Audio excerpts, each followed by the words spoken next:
আমরা তো তাদের সাথে কথা বলছি, আর আমাদের ইন্টারিম গভর্নমেন্টের বক্তব্য এখানে পরিষ্কার যে তারা একটা ব্রড একটা ম্যান্ডেট নিয়ে এসছেন।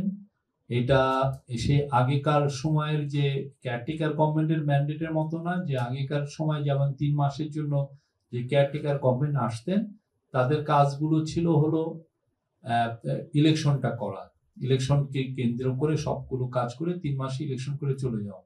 কিন্তু এই যে ওনারা আসলেন, আসার এই যে ইন্টারিম গভর্নমেন্টের কাজের মধ্যে ইকোনমিক রিফর্ম, মানে রিফর্মটা একটা বড় একটা পার্ট। আপনাদের ওনার 3টা কাজ, একটা হচ্ছে সংস্কার মানে রিফর্ম, নির্বাচন, আর একটা হচ্ছে বিচার।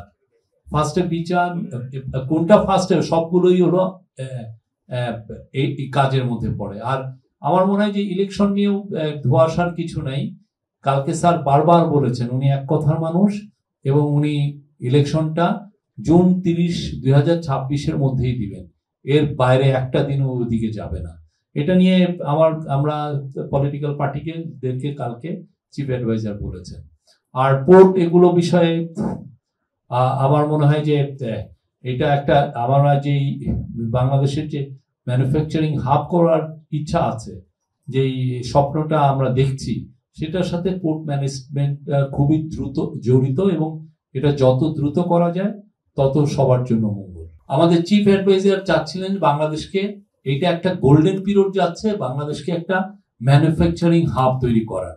কিন্তু হাব তৈরি করার মূল শর্ত হচ্ছে যে আপনার পোর্টকে এফিসিয়েন্ট করতে হবে, পোর্টের এফিসিয়েন্সি অন্য মাত্রায় নিতে হবে। তো এই অন্য মাত্রায় নেওয়ার টেকনোলজি আমাদের নাই, আমাদের সেই নো হাউটা নাই। ডিপি ওয়ার্ল্ডের সাথে কথা বলছি, এপি মুলার মার্কসের সাথে কথা বলছি, এবং সিঙ্গাপুরের পোর্ট অফ সিঙ্গাপুর অথরিটির সাথে কথা বলছি। এর ফলে যেটা হবে, ওরা যদি ম্যানেজ করেন, তাহলে আমাদের পোর্ট এফিসিয়েন্সি বাড়বে। আর পোর্ট এফিসিয়েন্সির দিকে তাকিয়ে থাকে ওয়ার্ল্ডের বড় বড় কোম্পানিগুলো, যারা ম্যানুফ্যাকচারিং এ ইনভেস্ট করেন, তারা তখন চিন্তা করবে যে okay, this is high time to invest in Bangladesh.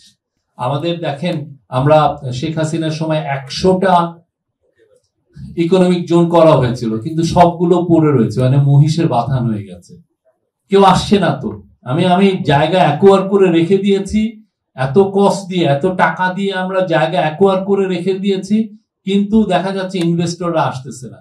এই ইনভেস্টররা না আসার মূল কারণ হচ্ছে আমার পোর্ট এফিসিয়েন্সি নাই। যমুনা ইলেকট্রনিক্স ঈদে ডাবল খুশি অফার সিজন 3, যে কোনো পণ্য কিনলেই পাচ্ছেন নিশ্চিত ঈদ উপহার। আমার এখান থেকে সে দ্রুত একটা জিনিস বানিয়ে বিদেশে নেওয়ার মতো তার, সে মনে করে আমরা এখনো সেই লজিস্টিক্যাল চ্যালেঞ্জটা মিট করার মতো পর্যায়ে যাইনি। এটা আমাদের দেখতে হবে। আর এইটা যদি আমরা করতে পারি, মানে এফডিআই আমরা যদি ঠিক করতে পারি, প্রচুর আনতে পারি, আর ওভারঅল যদি আমাদের ম্যাক্রো ইকোনমি যদি আমাদের ঠিক থাকে, তাহলে আমরা মনে করছি যে বাংলাদেশে এটার ইম্প্যাক্ট যে ক্যাপিটাল মার্কেটে পড়বে। ক্যাপিটাল মার্কেট গ্রো করতে বাধ্য। আর ক্যাপিটাল মার্কেটে আর একটা বিষয় হচ্ছে যে ইনফ্লেশনকে কমানো, এটা আমাদের একটা বিশাল চ্যালেঞ্জ ছিল।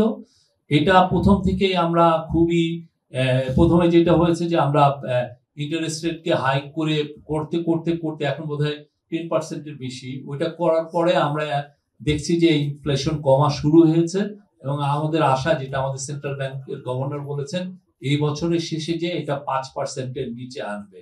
এটা আনা মানে কি? এটার মানে হচ্ছে যে আপনার যে ওয়েজ, যেটা আপনি যে বেতনটা প্রতি বছর বাড়ে, আপনার বেতনের গ্রোথটা ইনফ্লেশনের চেয়ে বেশি হবে। আপনি মনে করবেন যে না, আপনার সেভিংসটা কিছু হলেও আপনার সেভিংস থাকবে। এটার একটা পুরো বাংলাদেশে এটার একটা ইম্প্যাক্ট পড়বে। আমরা আশা করছি এটা বাংলাদেশের জনজীবনে দ্রব্যমূল্যের যে স্থিতি নিয়ে আসবে, এবং জনজীবনে আরো এটা একটা খুব বড় রকমের ইম্প্যাক্ট হবে। চাইনিজ ইনভেস্টররা আসছেন, চাইনিজ ইনভেস্টররা তারা লো কস্ট ম্যানুফ্যাকচারিং এ পৃথিবীতে তাদের ধারে কাছে কেউ নাই, ওনারা এত এফিশিয়েন্ট। এটা সত্যিকার ইউরোপিয়ান বা নর্থ আমেরিকান এরাও ওনাদের সাথে পারেন না, অন্তত লো কস্ট ম্যানুফ্যাকচারিং এ। চাইনিজরা যদি বাংলাদেশে আসেন, আমরা যেই জব গ্রোথটা চাচ্ছি, এটা প্রচুর দ্রুত জব গ্রোথটা হবে। অন্যান্য ইকোনমির ক্ষেত্রে এনবিআর এর 2 ভাগ করাটা এই গভর্নমেন্টের একটা প্রায়োরিটি, কারণ হিস্টোরিক্যালি আপনারা যদি দেখেন, আমাদের আপনারা সবাই ইকোনমিক ডেটা জানেন এবং এখানে যারা ভেটেরান জার্নালিস্ট আছেন তারা জানেন যে আমাদের ট্যাক্স কালেকশনটা সবসময় কম ছিল। এটার কারণ হচ্ছে আমরা প্রচুর ট্যাক্স এক্সেমশন দিয়েছি এবং ট্যাক্স কালেকশনের যে সিস্টেমটা খুব ইনএফিশিয়েন্ট ছিল। তো চিফ অ্যাডভাইজারের নেতৃত্বে ইন্টারিম গভর্নমেন্ট এই জায়গাটায় খুব ফোকাস দিয়েছেন, সেই আলোকেই কিন্তু এনবিআর কে দুভাগ করা হয়েছে। এটার ফলে যেটা হয়েছে যে আমরা মনে করি যে ট্যাক্স কালেকশন বাড়বে, আর ট্যাক্স কালেকশন বাড়লে হয় কি আপনি আপনার মতো করে স্পেন্ড করতে পারেন, আপনি আপনার এই যে আপনার বাড়ছে, আপনার ফরেন ডেট সার্ভিসিংটা আপনার বাড়ছে, সেটাকে তো আপনার ম্যানেজ করতে হবে। আপনার বাজেটের একটা বড় অংশ চলে যায় ফরেন ডেট সার্ভিসিং এর জন্য, আপনার ট্যাক্স কালেকশন বাড়লে ওইটা কমে আসে। আর আপনি যেটা হয় যে আমাদের দেশে সত্যিকার অর্থে এই বড় ফ্যামিলি এখন নাই, বড় ফ্যামিলি খুবই কম, সবাই ফ্যামিলি প্ল্যানিং জেনারেশন। এই ফ্যামিলি প্ল্যানিং জেনারেশনটা এখন বৃদ্ধ হচ্ছে, যাদের একটা বা দুইটা ছেলে মেয়ে। এই যে যারা একটা বা দুইটা ছেলে মেয়ে নিলেন, এই বৃদ্ধ বৃদ্ধা এদেরকে কে দেখবে যদি তাদের ছেলে মেয়েরা না দেখেন? পুরো পৃথিবীতে এদের লক্ষ্য রাখেন হচ্ছে সরকার এদেরকে স্টাইপেন্ড দেয়, কিন্তু আমাদের যেটা হচ্ছে যে আমরা রেভিনিউ বেশি আনতে পারছি না বলে আমরা এই লোকগুলোর স্টাইপেন্ড আমরা বাড়াতে পারি নাই। আপনি যদি শেখ হাসিনার আমলটা দেখেন, আপনি যে উইডোদেরকে, বৃদ্ধদেরকে, ডিসেবল পিপলদেরকে আপনি 1 দশকের মতো ওদের 500 টাকায় দিয়ে রাখছেন। টাকার দাম যখন 70 টাকা ছিল ডলারের এগেনস্টে, তখনও একজন 500 টাকা পেত। টাকার দাম যখন উনি ছাড়ার সময় তো 120 টাকা, তখনও 500 টাকা পাচ্ছেন। তাহলে কি আমি এফেক্টিভলি যে লোকগুলো বাংলাদেশের যাদের ছেলে মেয়ে যাদেরকে টানতে পারছে না, যেমন একজন বৃদ্ধ বৃদ্ধা, ওনারা তো দেখা গেল যে ওনার একটা মাত্র ছেলে থাকে ঢাকায়, সে নিজেই চলে না, তাদের এই বৃদ্ধ বৃদ্ধাকে কে দেখবে? তার আত্মীয় স্বজন কিছু দেখেন, কিন্তু এটা অন্যান্য দেশে যেটা হয় যে স্টেট তাদেরকে এক ধরনের স্টাইপেন্ড দেন, কেউ পেনশন দেন, কেউ যারা রিচ তারা পুরো ফুল পেনশন দেন।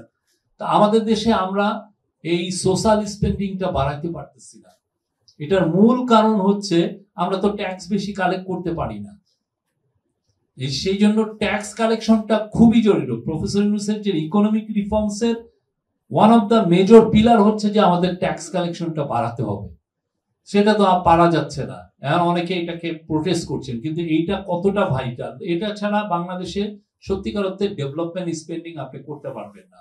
মানুষের দরিদ্র হতদরিদ্র মানুষের পাশে আপনি দাঁড়াতে পারবেন না, আপনার তো ট্যাক্সের বাণী আপনি করছেন না।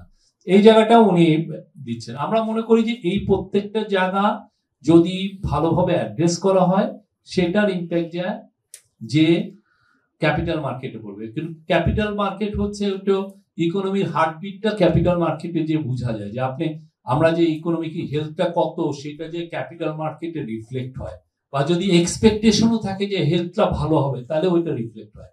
কিন্তু কিছু কিছু বিষয় আছে যেটা গত মিটিংয়ে চিফ অ্যাডভাইজারের সাথে যে বিএসসিসির যে মিটিংটা হয়েছে সেখানে এসছে।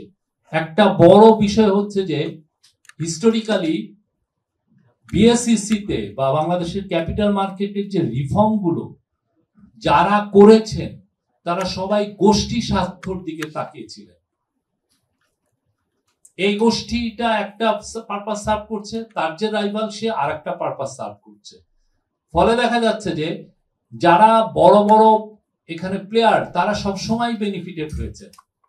জেনারেল যারা খুব ছোট ট্রেডার, যারা সেভার্স বলা যায়, শেয়ার মার্কেটে শেয়ার কিনে সেভিং করছেন, তারা সব সময় বেশিরভাগ সময় বেনিফিটেড হন নাই বা চিটেড হয়েছে, ম্যানিপুলেশনের শিকার হয়েছে। এই শিকারটা এই ম্যানিপুলেশনটা খুবই ওয়েল অর্কেস্ট্রেটেড ওয়েতে এই গোষ্ঠী, কিছু কিছু গোষ্ঠী যারা ভেস্টেড ইন্টারেস্ট গ্রুপ এই কাজগুলো করেছে। কিন্তু এদের এগেনস্টে কি হিস্টোরিক্যালি কি কোনো গভর্নমেন্ট ঠিকমতোভাবে এদের এগেনস্টে কোনো অ্যাকশন নিয়েছে? ওই মিটিং এ এই ধরনের কথা, মানে এই ডিসকাশনটা খুবই জোরালো ভাবে এসছে যে আসলে আমরা কেন নিতে পারছি না। এটার কারণ হচ্ছে, মানে মিটিং এ বলা হয়েছে যে পুরো শেয়ার মার্কেটটা হয়ে গেছে ডাকাতদের আড্ডা। এই ডাকাত গেলে আর এক ডাকাত আসতেছে, ঠিক আছে, আপনি যাকে নিয়ে আসতেছেন সে আর একটা ডাকাত। তো এই জায়গায় রিফর্মের জায়গা, প্রফেসর ইউনূস এসে বলছেন এখানে খুব স্ট্রং এবং খুব গভীর রিফর্ম করতে হবে।